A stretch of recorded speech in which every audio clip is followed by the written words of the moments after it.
And on today's show, how online content marketing can promote your business. Part 3 of this week's series, Online Social Media Marketing with nationally recognized financial social media marketer, Amy McElwain.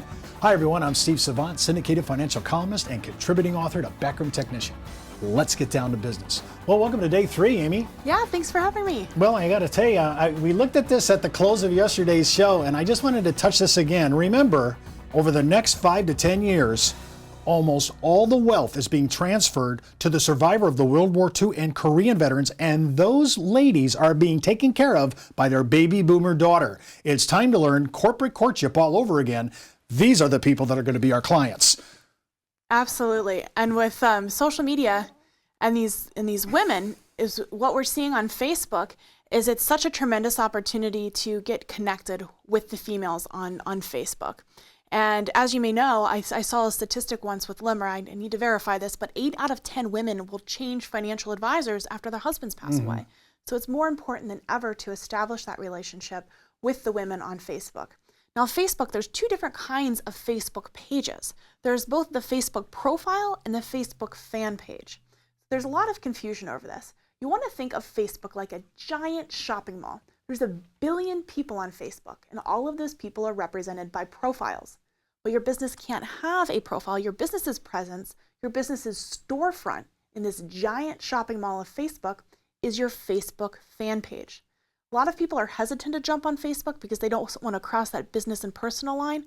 But with the use of a Facebook fan page for your business, you're able to separate those lines of business and personal. And by the way, tomorrow we're going to be talking about compliance, and they may want you to do that as well, or you're going to have them looking at all your personal feeds. Yes. Interesting. When we're talking about content marketing, I'm talking about, I read what my competitors are doing. I read what I'm trying to put out. I'm going to the first 2 pages of Google to see how other people talk about it, because I discovered I'm not talking the way everybody else is talking about it.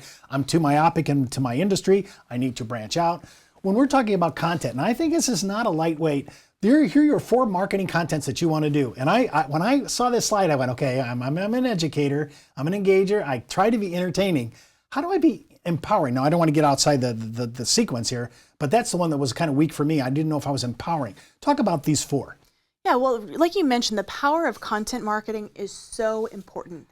Content is king. We've heard this before, and that's never more true than right now with marketing. You know, people don't want you just to tell them that you're the best. They want you to prove it, and you need to prove it through valuable educational content. Another thing with social media, you essentially become the media. If you're not getting picked up on the radio, start your own radio station. Start doing podcasts.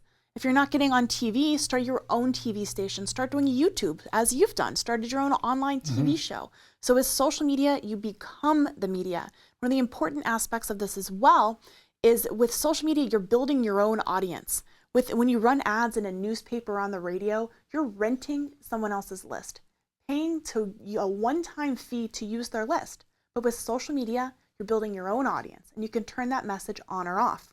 Now, it's important when you're putting out that content that you remember these 4 E's of content marketing: educate, empower, engage, and entertain.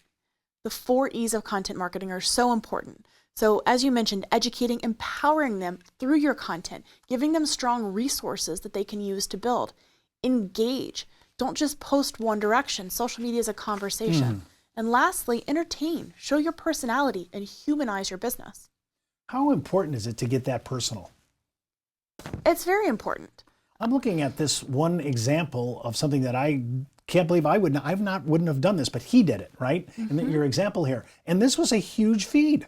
Yeah, this is Wesley Lentz here, and he blogs regularly. And you can see here the topics that he blogs about and the actual clicks that he's getting to his website as a result of these blogs being shared on Facebook, Twitter, and LinkedIn.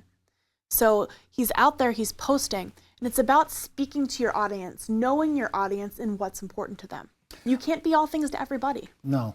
I'm looking at this talking in terms of other people's interests. Walk me through these 3 things, because these are huge, and I have to say, when I first got into this, I did not obey the format here. It's not about me. It's about your audience. What do they want? What's important to them?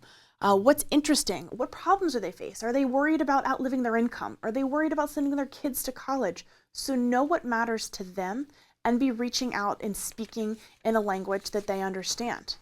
Well, when I'm thinking about the language of this, of social media, a lot of people are saying, I understand what you just said, and we're in the content section of our show. I'm wondering, but I still don't know what to put out here.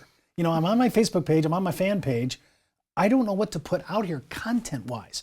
And I try to be personal, but a lot of males in our advisory are not personal personalities. Well, with being personal, you have to establish your personal brand. So who are you and what values matter to you? For me, for example, entrepreneur, social connector, and traveler. So unless something is of interest or adds value to one of those three topics, I don't post it.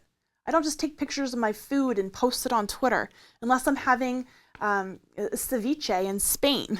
You know, I make sure that it's important to my brand. And why you think traveling, like, well, that has nothing to do with your business. Why are you posting about traveling? But it's important to my personal brand and allows me to connect with people on a different level, because ultimately people do business with those they know, like, and trust. And if you can help convey that through social media, it's going to help turn that cold prospect into a warm lead a lot faster. And of course, you're traveling all over the world, and Facebook, LinkedIn, Twitter, this is all over the world. When we come back from the break, we're going to talk more about content marketing and really help you with your practice. We'll be right back in 30 seconds. Back in the day, life insurance professionals were called field underwriters.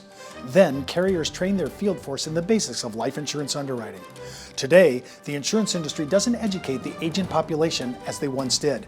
But now you can have the Informed Risk Guide at your fingertips so you can illustrate a reasonable rate class for your life insurance prospects. Just request your copy of the Informed Risk Guide at downtobusiness.ashbrokerage.com. It's free from Ash Brokerage, the practice enhancement company. Well, we left with this slide. I want to talk about this before we go too far. When I first saw this is an advisor using, it looks like to me, metaphors or analogies to makeup. I'm sorry, but that was a little outside my 9 dots. Walk me through what she did here and how cool and clever this is. This is really clever. Michelle Matson here has a great audience. She knows her audience, and it's women. And she speaks about mutual funds like makeup palettes, and she does a lot of fun analogies and is using content to speak to her audience in the way which they can understand. One of the fun things she does is every Friday, she does a Fabu Shoe Friday. And while shoes has nothing to do with financial services, let's face it, women like shoes. And because of this, she stays top of mind. And when these people think of her, when they have a financial need, she's the first person they think of. Her common ground then is the shoes. It has nothing to do with the financial services issue. Nope. That is way outside my 9 dots. Okay, now you're marketing. Well, when you talk about making a person feel important, I'm looking at these 3 things, gives honest and sincere appreciation. The old axiom used to be, if you can fake sincerity, you can fake anything, right? But walk me through these 3 things, because they're basic concept thinking, and I'm trying to adopt that into the way I play. Absolutely. Like and care and give real feedback. Don't just send those generic LinkedIn message. Hi, I'd like to add you to my network on LinkedIn. Say why you want to add them, what value you're going to bring, how you got connected with them, and why you're choosing to add them. So throw all those generic scripted messages out the window and get real and be personal. And just that extra step is going to take it to the next level. Now I have to do a little PR here for our firm here a little bit, for our sponsor. I see that our social media gal, this is all she does, Cheryl Brown, she is all over it. So look at, what does she do here, and why did you like this? I thought this was a really great example of social media. Cheryl Brown, phenomenal woman, really a guru and leader when it comes to social media. She's been very active on social media and has been following me. This was about a year ago. Had been following me on social media, had been following some of the other active participants in the financial service arena. And I was at a conference, and I tweeted out a picture of myself with the conference host and one of the other speakers, and she responded and said, "I feel like you're my friends after reading your writings all this time." And I thought this was just a perfect example of what social media it is. I had never met Cheryl, and through my content, we had built up a online friendship, taking this cold person that I didn't even know, or a cold prospect, and turned them into a warm lead. And Cheryl is just phenomenal at what she does. It is pretty cool. When we talk about getting started, I'm thinking about these 3 words, and I think in these terms now, since you've converted me to this way of thinking. Attract, convert, transform. Talk about this. First, you want to attract the right type of people. So who are you trying to attract? Then you want to convert them. So turn these strangers into consumers of your content and ultimately clients. and then transform those success stories to in turn attract more people. Now, in this first one, you're talking about identifying your target market or target audience. I think that's difficult for a lot of people. We say we have a general practice as an advisor, but maybe we have an area of expertise. Maybe that should be the target. You bet. A lot of times I'll ask people who their target market is, and they'll say, I'm looking for people in or near retirement with over $500,000 in investable assets. That's great. You and everybody else. Right. What makes them unique? We've heard the old 20/80 rule a million times, but let's really drill down. That 20% of your clients that you want to replicate, are they attorneys? Are they small business owners? Do they collect antique automobiles? What traits do they have in common? Go and find them online. One of our clients in particular, he had a son that had a very unfortunate spinal cord injury a while back, but when he was introduced to this community, he noticed that the spinal cord injury community really has a need for financial advice because oftentimes they'll come into large settlements of money and they need help. So his target audience particularly is spinal cord injury victims. So really identifying who that audience is and then finding them on these social networks. Well, that's all we have for today. Unbelievable. I hope you enjoyed it. I sure did. Remember, before moving forward with any of the ideas on our show, always consult your tax advisor, legal counsel, as well as your broker-dealer compliance officer. And don't forget, you can view all our past episodes at downtobusiness.ashbrokerage.com. And remember, you could be wiser as an Ash Brokerage advisor. I'm Steve Savant. We'll see you tomorrow.